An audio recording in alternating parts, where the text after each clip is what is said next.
है बसंत गुरु जी के साथ। हमारी चाहे वह काम की सफलता हो या एजुकेशन की सफलता हो, पढ़ाई लिखाई का मामला हो या खेल कूद का मामला हो, या जीवन में कोई परेशानी आ गया उसका हल निकालना हो, या हमको अपने आदतों को बदलने का मामला हो। हम बहुत सी चीज़ों में हम अपनी आदतों के गुलाम हो जाते हैं, जैसे जागना, सोना, कुछ वस्तु खाना, कुछ चीज़ें पीना, ड्रग्स लेना, ड्रिंक लेना, और दोस्तों से गप्पेबाजी मारना, या अपने बाबत बहुत सारी चीज़ें ऐसी है जो हमारी आदतें अवांछित तत्व घुस आते हैं।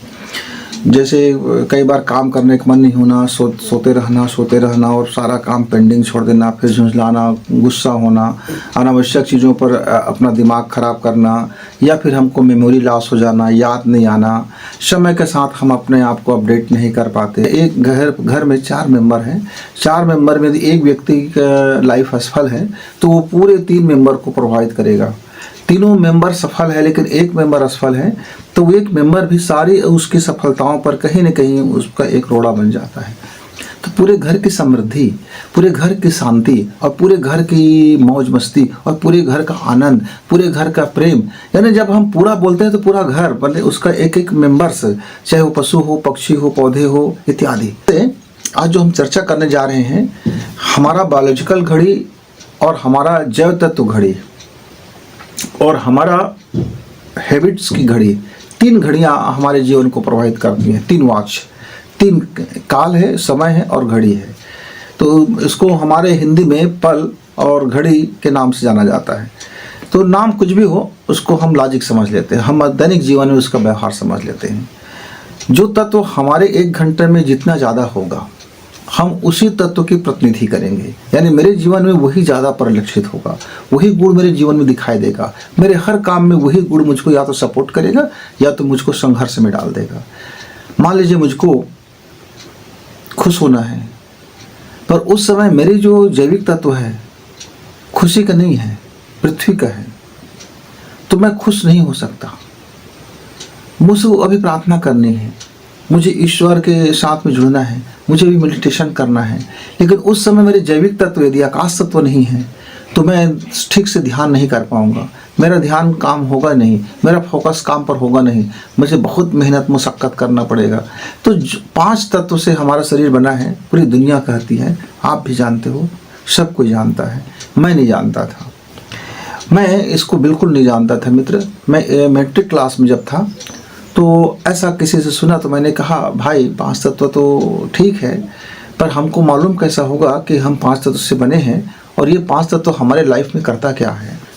हमारे बुजुर्गों ने कई बार हमारे शरीर को बड़ा गाली देता है, क्या कह देता है, 5 तत्व यह अधम शरीरा। भाई क्यों है यह अधम शरीरा? अधम है ही नहीं, ये तो धर्म शरीर है। उत्पत्ति भी हमारा धर्म से हुआ है। 2 व्यक्ति का जिस्म मिला, 2 व्यक्ति अपने आप को समर्पित किए और एक आपका शुक्राणु और एक अंडाणु मिले, दोनों मिलकर के अपना अस्तित्व खत्म कर दिया, दोनों ने अपने को एक किया। अपने को जब एक किया तब हमारी भ्रूण बना और हम उत्पत्ति हुई। तो मित्रों हमारा शरीर एक तो अधम नहीं है, भले इस बात को दिमाग से निकाल दीजिए कि हमारे यह शरीर पाप शरीर है, हमारे यह शरीर अधम शरीर है। इसका निर्माण हुआ है इस जो भी पृथ्वी को कायम रखने के लिए जो चीज़ें जरूरी है उन चीज़ों से मिलकर के हमारा निर्माण हुआ है। तब मैं जब मैट्रिक क्लास में था तो किसी ने कहा, तो मैंने पढ़ा कि 5 तत्व यह अधम शरीर है, तो मेरा तो बड़ा दिमाग घूम गया और मैं सोचने लगा कि शरीर अधम क्यों हो गया। फिर शरीर के बाबत मैंने जानना शुरू किया, जब चीज़ों को मैंने पढ़ना शुरू किया कि वाह ये है क्या शरीर। अब आत्मा तो मन, आत्मा दिमाग तो बात की बात है मित्रों, पहले तो हम शरीर को ही जान लें। ऐसा सोच करके मैंने अपना पूरा का पूरा गर्मी का 2 महीने का छुट्टी, 3 महीने का छुट्टी मैंने अपना पूरा का पूरा व्यतीत कर दिया। अध्ययन करने लगा कि शरीर है क्या। शरीर विज्ञान को जब देखा तो मेरी भौचकें उड़ गई। बाप रे, इतने लाखों न्यूरॉन्स, अरबों मात्रा में तन मात्राएं, अरबों संख्याओं में कोशिकाएं जो हमारे संग्रह करती है। कितना जटिल मैथमेटिक्स है, कितना जटिल कंप्यूटर से ज़्यादा हमारा ब्रेन के अंदर में ठूसी पड़ी है चीज़ें। हमारा किडनी में अरबों संख्याओं में, अरबों किलोमीटर की पाइपलाइन बिछी हुई है, एक छोटी सी सेम की बीज जितना बड़ा किडनी में, और कितनी बड़ी चमत्कार कर देता है। सारे चीज़ों को अलग अलग छान देता है, उसके अलग अलग वैरायटीज़ कर देते हैं, रक्त मांस मज्जा बना देता है, और हमारा शरीर बलिष्ठ हो जाता है। हम शरीर को देखते हैं, किडनी को नहीं देखते, शरीर को देखते हैं, आँख को नहीं देखते, शरीर को देखते हैं जठराग्नि को नहीं देखते, शरीर को देखते हैं फेफड़ा को नहीं देखते, शरीर को देखते हैं हार्ट को नहीं देखते, शरीर को देखते हैं पर ब्रेन के अंदर काम करने वाली उस पूरी के पूरी एक मंत्रालय को नहीं देखते हैं। वो प्रधानमंत्री मंत्रालय से भी ज़्यादा पेचीदा है हमारा जो मस्तिष्क होता है। तो मैं तो भौचक्का रह गया, आश्चर्य से भर गया कि शरीर इतनी काबिल है। फिर शरीर इतनी काबिल है तो इसको मुख्य रूप से इसके कौन इसके मंत्री हैं? आखिर इसका मंत्रालय में एक प्रधानमंत्री है। मान लीजिए मेरा मस्तिष्क प्रधानमंत्री है, तो उसको बताया गया कि पिट्यूटरी ग्लैंड जो होता है वो प्रधानमंत्री है। अच्छा, मतलब मास्टर ग्रंथि है वो एक प्रधानमंत्री का रोल अपनाते हैं। ठीक, प्रधानमंत्री को भी प्रभावित करता होगा कोई ना कोई व्यक्ति। जी हाँ, तो इस प्रधानमंत्री के ऊपर में और कौन था? तो राष्ट्रपति था। अच्छा, राष्ट्रपति है तो ये राष्ट्रपति कौन है? तो ये हमारे गले की कंठ है, जहाँ हमारा थायराइड ग्रंथि होता है। ये मास्टर के भी मास्टर हैं, मतलब मास्टर ग्रंथि हमारा आज्ञा चक्र के पास, दोनों भाव के ऊपर में, जहाँ हम एक बिंदी लगाते हैं, तिलक लगाते हैं, सम्मान देते हैं, जहाँ स्पर्श करते हैं तो हमारा जो पूरा ऊर्जा जो है एक सीधी लाइन में आ जाता है। और एक ऐसा एक पॉइंट है मित्रों, जहाँ आप उसको स्पर्श कर दो, कुछ समय के लिए दबा दो, छोड़ दो, दबा दो, छोड़ दो, जब वो कंपन होता है तो पूरी शरीर की एनर्जी फ्लो होने लगता है, एक दिशा में आने लगती है, सब अपना अपना काम को दुरुस्त करने लगता है, इमरजेंसी आ जाता है उनके लाइफ में अंदर में। अब ये सारी चीज़ जानने के लिए तो मैं बहुत थोड़ा सा पागलपन आ गया दिमाग में, बाप रे, इतनी बड़ी बायोलॉजिकल साइंस है हमारे शरीर का। फिर मालूम हुआ कि ये 5 मंत्रालय है इसके हमारे शरीर में। ये 5 मंत्रालय का अपना अपना ड्यूटी है, अपना अपना कार्यप्रणाली है, अपना अपना कोष है। तो एक मंत्रालय हो गया जल का, जल भारी मात्रा में चाहिए शरीर को, तो जल मंत्रालय का ड्यूटी बहुत ज़्यादा, शरीर को क्या करें। फिर पृथ्वी तत्व आ गया, तब जो पृथ्वी है वो पृथ्वी तत्व, सीधी सी बात है, यानी जितने वैरायटी पृथ्वी के अंदर में गुण है, जिन तत्वों से पृथ्वी मेरा बना है वो पृथ्वी तत्व। इन तत्वों का बैलेंस बनाने के लिए, उनमें क्रिया प्रतिक्रिया कराने के लिए ताप चाहिए। तो ताप के लिए फिर अग्नि तत्व आ गया, तीसरा विभाग, वो पूरे शरीर को एक निश्चित ताप क्रम में देते रहता है। किडनी को कितना ताप चाहिए, आंत को कितनी ताप चाहिए, फेफड़ा को कितनी ताप चाहिए, और ग्लैंड्स को कितनी ताप चाहिए, उंगली को कितनी ताप चाहिए, घुटने को कितनी ताप चाहिए, कमर को कितनी ताप चाहिए, हड्डी को कितनी ताप चाहिए, मांस मज्जा को कितनी ताप चाहिए, ब्लड को कितनी ताप चाहिए, आँख को कितनी ताप चाहिए, नाक को कितनी ताप चाहिए, ब्रेन को कितनी ताप चाहिए। अलग अलग ब्रेन के 1 लाख हिस्से हैं, उस 1 लाख हिस्से में अलग अलग गर्मी की जरूरत है। अर्च बाप रे, तो फिर ये अग्नि तत्व, फिर मंत्रालय, ये मंत्रालय हो गया जिसको हम तत्व बोलते हैं। फिर इसको लाने और ले जाने वाला का कौन होगा, इसका वाहन कौन करेगा, इसका सफर करने वाला कौन होगा। आगे से चलने के लिए एक एनर्जी पथ की जरूरत पड़ा, जहां से सारी एनर्जी को निर्बाध रूप से दौड़ाई जा सके और कम समय में ज्यादा गति से दौड़ाई जा सके, किसी चीज की आवश्यकता ही ना हो और हम निर्बाध गति से पहुंचे। ऊर्जा का स्वरूप है, ऊर्जा को ले जाने वाला एक माध्यम की जरूरत है।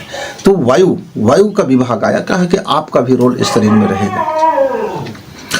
अब अंत में आया कि सारे जितने भी विभाग हैं, इस विभाग को विश्राम की भी जरूरत है, मेंटेनेंस की भी जरूरत है और बदलाव की भी जरूरत है, क्योंकि परिवर्तन ही जीवन का नियम है। और समय कहता है मैं रुकूंगा नहीं, मैं लगातार चलूंगा। जीवन कहता है मुझे ठहरना भाता नहीं है, मुझे लगातार चलना है, मुझे परिवर्तन होना है।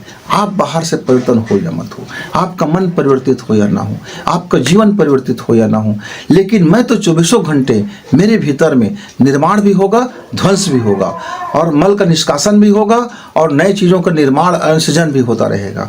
इस बीच में अब यदि आप सब संतुलन बना के चलते हो तो फिर आपका शरीर बेहतरी ढंग से काम करेगा। और जब शरीर या जब सारे मंत्रालय जब शानदार काम करेंगे तो फिर हमारा जो प्रधानमंत्री है, मतलब आज्ञा चक्र है, जो मास्टर ग्रंथि है, वो फिर शानदार रूप से मजबूत बन के उभरेगा। सारी शक्ति उनके साथ होगा, जल सेना, थल सेना, वायु सेना और पैदल सारे, और उसके आकाश मार्ग। सब के सब हुए। फिर आकाश मार्ग को, आकाश तत्व को फिर हावी हुआ कि देखो भाई, हर जगह एक गैप की ज़रूरत है, हर जगह एक व्यूअर की ज़रूरत है, हर जगह एक होल की ज़रूरत है, हर जगह एक ब्लैक होल की ज़रूरत है, हर जगह में कहीं हर कुछ गाँव में एक हमको स्पेस चाहिए। स्पेस मतलब आकाश चाहिए, थोड़ी सी जगह चाहिए। तो छोटी से छोटी, माइक्रो से माइक्रो, जो हमारी आँख से नहीं दिखने वाली, लाख गुना करके भी देखे जा सकने में सक्षम नहीं, ऐसे ऐसे हमारे शरीर के अंदर में जीवाणु है, विषाणु है, तमाम तरह की चीज़ें हैं। कोशिकाओं के भी अलग अलग पार्ट्स हैं, हमारे ग्रे मैटर के पार्ट्स हैं, हमारे ब्लड के अलग अलग हिस्से हैं, कितने चीज़ें हैं। आप जब देखोगे ना, इस विज्ञान को समझोगे, तो एक दिमाग में हो जाएगा मेरा, अरे नॉलेज कितना कमज़ोर है यार, मैं कितना कम जानता हूँ। मित्रों, इन सबको चलाने के लिए 5 तत्व की, जिसको कहा गया हमारे भारतीय ऋषियों ने 5 तत्व। अब होता क्या है, जिसके शरीर में या जिसके जीवन में जिस घंटे जो तत्व ज़्यादा समय तक प्रभावी होता है, वह उसी मात्रा में पास या फैल हो जाता है, वह उसी मात्रा में सुख या दुख को प्राप्त करता है, वह उसी मात्रा में वह बेचैनी और चैन को प्राप्त करता है, वह उसी मात्रा में क्रोध या शांति को प्राप्त करता है, वह उसी मात्रा में भक्ति या शक्ति को प्राप्त करता है। मतलब इन मंत्रालयों का जितना ज़्यादा वर्चस्व रहेगा, ये हर घंटा, ऐसा नहीं कि 24 घंटा में ये लग रहा है, इनका 4 घंटा बटा हुआ है, अलग है। 4 घंटा तो प्रबलता में रहेंगे, वो 3 घंटा तो उसका स्पेशली बना हुआ है, 1 घंटा विलोपित का बना हुआ है। लेकिन प्रत्येक घंटा सबको और मौका मिलता है कि भैया अपना अपना विभाग का भी मॉनिटरिंग करते रहो। अब इसको तत्व कह दिया गया। 100 साल पहले की जो ऋषियों ने गणना किया था, मैं उस बाबत आपको बता रहा हूँ। आज उसमें और कई चीज़ें बदल चुका है। मसलन आज से 500 साल पहले हमारे चरक ऋषि ने जब घोषणा किया कि हमारे शरीर में अभी वर्तमान में कौन सा तत्व कितना समय हमारे समय हावी रहता है, तो 1 घंटे का उन्होंने कैलकुलेट करके बताया। 1 घंटा को बताया और उसको फिर हम 3 घंटा में बदले और अलग अलग समय में उसको बदलते गए, 24 घंटा का गुणा भाग हो गया। तो मित्रों, वो 1 घंटे में बताया कि आज से 500 साल पहले की बात है कि 20 मिनट यानी सर्वाधिक समय, 1 घंटा में 20 मिनट पृथ्वी तत्व का हमारे जीवन में प्रभाव रहता है। खान पान में, रहन सहन में, काम करने में। अब पृथ्वी तत्व मतलब भारी हो गया, हम ज़्यादा काम नहीं कर सकते, उस पर स्थायी हो जाते हैं। पृथ्वी जड़ का प्रतीक है, वो जड़ता आती है उसमें, आलस्य आता है उसमें, काम हम ज़्यादा मेहनत करेंगे और कम फलदायी होगा। हम उस समय थोड़ा सा जड़ का जो गुण है कि स्थायी रहो भैया, ज़्यादा इधर उधर मत करो। तो प्रत्येक घंटा 20 मिनट वो जड़ तत्व हमारे जीवन में हावी हो जाता है। ये 500 साल पहले की मैं आपको कैलकुलेशन बता रहा हूँ। आज तो मेरा प्रदूषण और इतना बढ़ गया है। अब पृथ्वी का जो गुण है हमारे जीवन में प्रकट होगा। अब समझिए पृथ्वी का क्या गुण है। अब इसके बाद आता है मित्रों जल तत्व। 15 मिनट का वह जल तत्व है। अब मान लीजिए पृथ्वी तत्व में विकृति आ गया है तो मेरा शरीर नुकसान होगा, मेरा शरीर बैलेंस में नहीं होगा, तो शरीर में तमाम तरह के उपद्रव होगा। अब चूंकि मेरा पृथ्वी तत्व का बैलेंस बिगड़ा हुआ है, अब 20 मिनट के बाद में जंप हो गया कहाँ, जल तत्व में। अब पूरे शरीर में जल का मात्रा बढ़ गया, जल ने अपना काम बढ़ा दिया, किडनी ने अपनी फंक्शन बढ़ा दी और पूरे शरीर में, पूरे कोशिकाओं में और पूरे नस नाड़ियों में जल तत्व प्रबलता से भागने लगे, इकट्ठा करने लगे और मल को विक्षेपित करने लगे और जहाँ जहाँ जो पहुँचाना है ऑक्सीजन वो पहुँचाने लगे, मात्रा पहुँचाने लगे।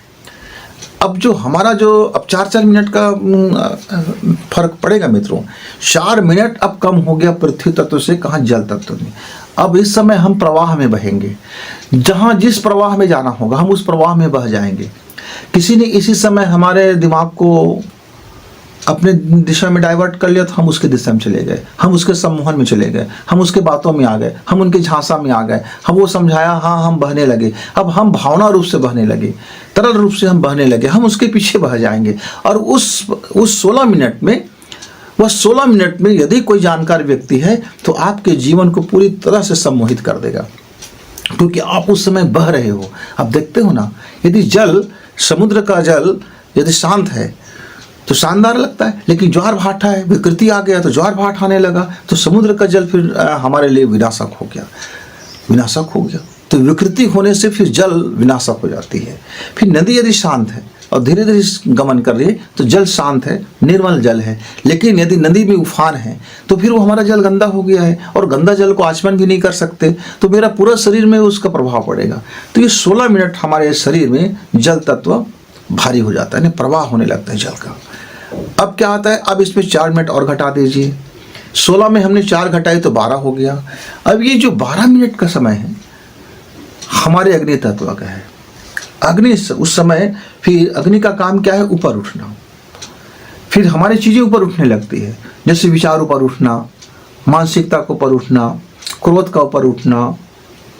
तो जितने भी तामसिक प्रभाव है या सामर्थ्य का प्रभाव है या सक्षमता के प्रभाव है या आप उसको एनर्जी तोड़ने के प्रभाव कह सकते हैं। वर्कआउट वाले बोलते हैं कि हमने अपनी कोशिकाओं को तोड़ दिया है। अच्छा, तो मैंने सोचा कि ऐसा 2 टुकड़ा काट के तोड़ देता हो क्या? दरअसल कोशिकाओं में एनर्जी को तोड़ा जाता है, उसको हम बोलते हैं कोशिकाओं को तोड़ दी गई है। तो ये अग्नि का कार्य है ऊपर उठते रहना। नीचे जलता है, यदि सही नहीं जल रहा है तो धुआं उठेगा। मान लीजिए एक अंगीठी है और अंगीठी में गीला है तो वो सही नहीं जलेगा, फिर सही नहीं जलेगा तो सही ताप नहीं मिलेगा, सही ताप नहीं मिलेगा तो उसका हमारा सही उपयोग नहीं होगा।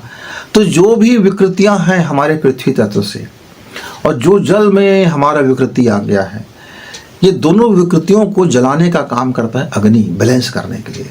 लेकिन उस समय यदि कच्चा मटेरियल बहुत ज़्यादा हो गया, मान लीजिए पूरा लकड़ी ही गीला है, पूरी लकड़ी गीला है, मिट्टी से ना हुआ है, मिट्टी भी गीला है, अब हमको भट्ठी में जलाना है तो अब वो आग तो जलेगा नहीं। फिर क्या होगा, धुआं आएगा और धुआं से फिर कार्बन बढ़ेगी और फिर विकृतियाँ बढ़ेंगे। तो यदि आपका पृथ्वी तत्व संतुलित में है तो फिर जल में विकृति होने की संभावना नहीं है, क्योंकि विकार तो पृथ्वी तत्व से शुरू हो जाता है। फिर जल को यदि आपने नियंत्रित कर लिया, बैलेंस हो गया आपका जल, प्रवाह बैलेंस हो गया, आप इच्छा अनुसार आपने प्रवाह किया, आप इच्छा अनुसार से अपने मन की गति को बढ़ाए, इच्छा अनुसार से अपने मस्तिष्क की गति को दिए, अपने इच्छा अनुसार से अपने दिलो दिमाग को आपने प्रवाह को किया। तो मित्रों, यदि हमारा बैलेंस में चल रहा है तो जब अग्नि तत्व का जब समय आता है वह 12 मिनट का समय आता है, और उस 12 मिनट में जो हमारे अंदर में जितने भी मटेरियल खराब हो चुका है या जो ईंधन का काम की ज़रूरत है, जैसे आपको खाना पचाने की ज़रूरत है, गुस्सा है तो गुस्सा बढ़ेगा क्योंकि उस समय आप अग्नि तत्व में हैं, और आप अग्नि तत्व के समय में खाना खा रहे हैं तो निश्चित तौर से फिर आपके खाना में विकृति उत्पन्न होगा। अग्नि तत्व के समय यदि आप किसी से शांति वार्ता कर रहे हैं तो निश्चित तौर से शांति वार्ता में विघ्न होगा, क्योंकि तब आप क्रोधित में रहोगे। अग्नि तत्व के समय में आप किसी से मिलते हो तो स्वाभाविक रूप से आपके जीवन में थोड़ी सी गर्मी बना रहेगा मित्रों।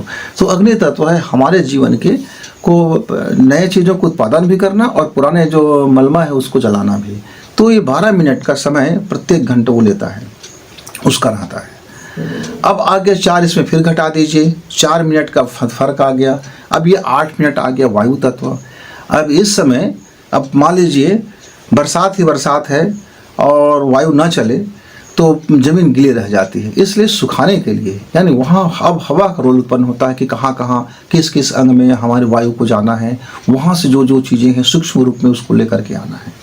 क्योंकि बहुत सारा चीज़ उपद्रव हो जाते हैं पृथ्वी तत्व, फिर जल में प्रवाहित हुआ, फिर अग्नि जले, अब वायु की बारी आती है। अब 1 घंटे में वह वायु हर एक कोशिका में जाता है, हर कोष में जाता है, हर कोष में जाता है। अब किसी किसी कोष में जाके वो फंस जाता है, क्योंकि या तो वहाँ नमी रहती है, या तो वहाँ गीली रहती है, या तो वह जल ज़्यादा हो जाता है, या पृथ्वी तत्व विकृत हो गया है। उस विकृति को समन करने के लिए वह वायु वहाँ रुक जाता है।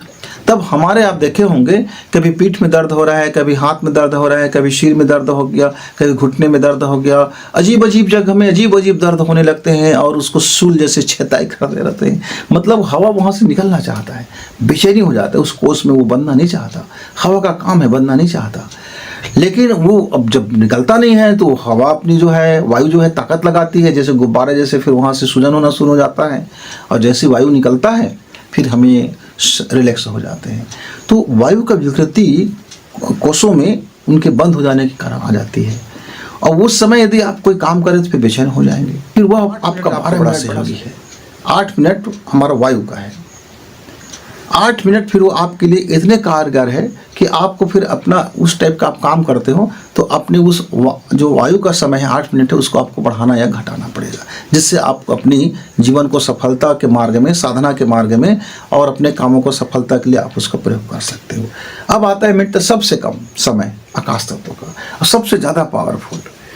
ये 4 मिनट का जो टाइम होता है हमारे जीवन में अध्यात्म उतरता है। उस समय पूरी आकाश उस समय हावी हो जाता है। मतलब उस समय हम पृथ्वी तत्व को भी बदल सकते हैं, उसके सारे गुणधर्म को बदल सकते हैं। जल तत्व को भी हम पूरे उसके गुणधर्म को बदल सकते हैं। हम अग्नि तत्व के भी गुणधर्म बदल सकते हैं और हम वायु तत्व के भी गुणधर्म बदल सकते हैं। उस समय हम आकाश में होते हैं, यानी पूरी ग्रह ब्रह्मांड, पूरी ब्रह्मांड की जो ताकत है, पूरी ब्रह्मांड की जो शक्ति है या उसका जो गुण दोष है उस समय हमारे उस लाइफ में प्रकट हो जाता है। ऊर्जा पर बहुत काम हो रहा है इस समय। पूरा एनर्जी फैक्टर्स हमारे काम कर रहे हैं, चाहे आपका कंप्यूटर क्षेत्र में हो, चाहे परमाणु बम के क्षेत्र में हो, चाहे हथियार निर्माण के क्षेत्र में हो, चाहे विनाशक निर्माण के क्षेत्र में हो, चाहे आपका बिजली विभाग का क्षेत्र हो, आज के चाहे हमारे खेती किसानी का वर्क हो, चाहे आपके जीवन में हो, हर जगह आजकल बेस में अग्नि आ गया है। इसलिए आप देखते हैं कि हम बात बात पे झगड़ जाते हैं। आप इसलिए देखते हैं कि हमारे अंदर में बहुत टेंशन हावी हो जाता है। आप इसलिए देखते हैं कि हर आदमी बहुत तेजी से ग्रो करना चाहता है, हर आदमी बहुत तेजी से पैसा कमाना चाहता है, हर आदमी को इतनी जल्दबाजी है कि वो जल रहा है, अंदर से जल रहा है, भून रहा है, उसके अंदर में चैन नहीं है, वो ड्रगिस्ट हो रहा है, जो फैल हो जाता है। क्यों? वो विकृति आता है अग्नि में तो वो जल तत्व आ जाता है, और वो जल आ जाता है तो ड्रग का सहारा लेना पड़ता है उसको, और उस प्रवाह में बहने लग जाते हैं। लोगों को बेवकूफ़ बनाया जा रहा है, ठग लोगों की बाढ़ आ गया है, साइबर क्राइम की बाढ़ आ गया है। यानी अग्नि तत्व इतना हावी हो गया है कि जहाँ जहाँ वो जला रहा है, कहीं सृजन के लिए जला रहा है और कहीं विनाश के लिए जलाया जा रहा है, कहीं सृजन के लिए जलाया जा रहा है और कहीं विनाश के लिए जलाया जा रहा है। तो आज हमारा जो विकृति है, जहाँ जल तत्व 20 मिनट 16 मिनट का होना है वहाँ भी अग्नि हावी है, जहाँ हमारा पृथ्वी तत्व 20 मिनट का होना है वहाँ भी अग्नि हावी है, और अग्नि अपने टाइम में तो 12 मिनट ले ही रहा है। तो समझिए कि हमारे जीवन में कितनी आग लगी हुई है। तो जब तक हम अपने जल तत्व को आगे नहीं बढ़ाएंगे, यानी भावना को आगे नहीं बढ़ाएंगे, अपनी सरसता को आगे नहीं बढ़ाएंगे, अपनी प्रेम को आगे नहीं बढ़ाएंगे, अपने हृदय को आगे नहीं बढ़ाएंगे, अपने बड़े दिल को आगे नहीं बढ़ाएंगे, अपने माफ़ करने की शक्ति को आगे नहीं बढ़ाएंगे, तब तक फिर हम आकाश तत्व में स्थिर कैसे बनेंगे मित्रों? तो बैलेंस करना चाहिए। तो मित्र आप समझ गए, जब 1 घंटा हमारा अनबैलेंस है, असंतुलित है, और हर तत्व का अपना स्पेशल 3 घंटा है, तो वह 1 घंटा जब हमारा बैलेंस में नहीं है तो स्पेशल 3 घंटे में उस तत्व का और विकृति आ जाता है। इसीलिए आदमी आजकल या तो दवा में जीवित है या तो दारू में जीवित है, ऐसा कहा जा रहा है। यानी ड्रग्स में या तो आदमी नशेड़ी हो गया है, और जो आदमी जो कुछ नहीं लेता है, जो शुद्ध शाकाहारी है, कोई नशा पान नहीं करता है, तो उसकी शरीर कोशिकाएं और उसका वातावरण को मैच नहीं कर पाने के कारण उसको दवा लेना पड़ रहा है। तो इसलिए दोनों शब्दों को एक साथ हमारे हिंदी में कह दिया गया है, दवा दारू। या तो आदमी दवा में जीवित हो रहा है या तो फिर वो दारू में पड़ा हुआ है। ना तो आपको दवा की जरूरत हो और ना आपके दारू की जरूरत हो, तब आपको अपना ये जैविक जो तत्व घड़ी है इसको आपको बैलेंस करना होगा। धीरे धीरे ये काम आसान है, और लेकिन काम जटिल है। आसान ऐसे है मित्र कि आपको अपना 1 घंटा आपको बैलेंस करना है अपने लाइफ का। जब सो के उठते हैं उस समय यदि आपने अपना 1 घंटा बैलेंस कर लिया तो फिर पूरे 24 घंटा बैलेंस हो जाता है। क्योंकि पहला घंटा ही यदि विकृति नहीं हुआ, पहला जो 3 घंटा होगा वो यदि विकृति को उत्पन्न नहीं हुआ तो सारे जो सर्किल है, जो चैन है वो सही चलेंगे। अब भाई कोई मिस्टेक होगा एक पॉइंट पर तो सारे पॉइंट में उसको मैसेज जाएगा और सारे पॉइंट आ करके काम करेंगे और सबका अपना दिनचर्या बिगड़ेगा। आप 50 लोग कहीं सफ़र में जा रहे हो, 49 लोग आ चुके हैं प्लेटफॉर्म में, अब गाड़ी आपके स्टेशन आ चुका है, अब चलने की आपका संकेत हो चुका है, और आपका एक साथी कहीं रुक गया है। अब उस एक साथी को खोजने के लिए भाग दौड़ तो करना पड़ेगा, फिर आपकी ट्रेन भी चूक सकता है, ये भी तनाव रहेगा। और ट्रेन में बैठते हैं तो कुछ साथी छूटेगा, फिर उस साथी को प्राप्त करने का टेंशन होगा, ना जाने कितने स्टेशन के बाद फिर आपको कवर होगा कि हाँ तब आप जाके चैन के सांस लोगे। तो मित्रों जीवन में भी ऐसी यदि कोई चीज़ यहाँ से विकृति होता है तो उसको ठीक करने के लिए सारे तत्व और विभागों को आना पड़ता है, वहाँ भी उनकी विकृति उत्पन्न हो जाता है, वहाँ भी वो डिस्टर्ब उत्पन्न हो जाते हैं, तो सब तरह से डिस्टर्ब उत्पन्न हो जाते हैं। ये धीरे धीरे हो जाता है, ये कोई कठिन साधना नहीं है। वीडियो को लाइक करें, सब्सक्राइब करें, शेयर करें।